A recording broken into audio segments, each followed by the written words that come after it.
پیسہ لے کر چھوٹے بچوں کو قرآن پڑھانے والے کو ثواب ملے گا؟ بسم اللہ الرحمن الرحیم۔ یہ سوال کہ جو لوگ چھوٹے بچوں کو پیسہ لے کر قرآن پڑھاتے ہیں تو ان کو ثواب ملے گا، تو اگر پیسہ ہی کے لیے پڑھا رہے ہیں تو پڑھانے والا اجیر اور مزدور ہوگا، اور مزدور اپنے لیے کام کرتا ہے، وہ عامل لنفسہ ہوتا ہے، عامل للہ نہیں ہوتا ہے، یعنی وہ اللہ کے لیے کام نہیں کر رہا ہوتا ہے، تو اس کو قرآن پڑھانے کا، بچوں کو کتاب پڑھانے کا ثواب نہیں ملے گا، یہ ظاہر ہے۔ البتہ اگر کوئی چاہتا ہے کہ اس کا کام نبیوں والا کام ہو جائے اور وہ چاہتا ہے کہ اس کو اس کے عمل پر ثواب ملے، تو سب سے پہلے جب وہ قرآن پڑھانا شروع کرے تو اپنی اجرت متعین نہ کرے۔ اگر جس کو پڑھا رہا ہے وہ کچھ دے دے تو خاموشی کے ساتھ لے لے، اور اگر نہ دے تو خاموشی کے ساتھ چلا جائے۔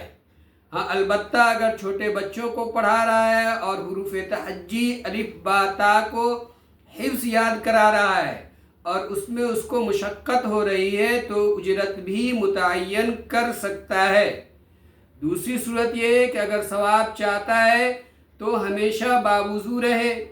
تیسری صورت یہ ہے کہ وہ بچوں کو پڑھا رہا ہے تو خیر خواہانہ طریقے پر توجہ کے ساتھ پڑھائے۔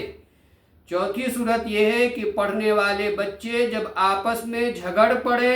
تو ان کے درمیان عدل و انصاف کے ساتھ معاملہ کرے،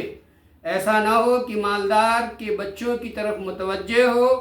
اور غریب کے بچوں کو نظر انداز کر دے، تو بہرحال انصاف کے ساتھ کام لے۔ بچوں کو اگر مارنے کی ضرورت پڑے تو حد میں رہ کر مارے،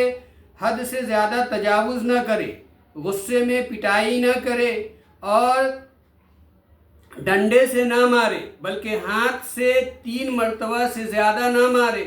تو بہرحال حد میں رہ کر اگر پٹائی کرے گا، ورنہ تو اللہ کے ہاں گنہگار بھی ہوگا اور حساب بھی لیا جائے گا۔ تو اگر یہ 5 کام کر لیتا ہے تو اس پہ اس کو ثواب ملے گا، یعنی اجرت متعین نہ کرے، باوضو رہے، خیر خواہانہ پڑھائے، بچوں کے درمیان انصاف کرے اور بچوں کی پٹائی حد سے زیادہ نہ کرے تو اس کو ثواب ملے گا۔ لیکن اگر اس کے ساتھ وہ یہ نیت کرے کہ اللہ کے لیے پڑھا رہا ہے، اگر وہ اپنے بچوں کے روزی کے لیے کام کرنے جائے گا تو اس کا پڑھانا چھوٹ جائے گا، تو اس کو دوہرا اجر ملے گا۔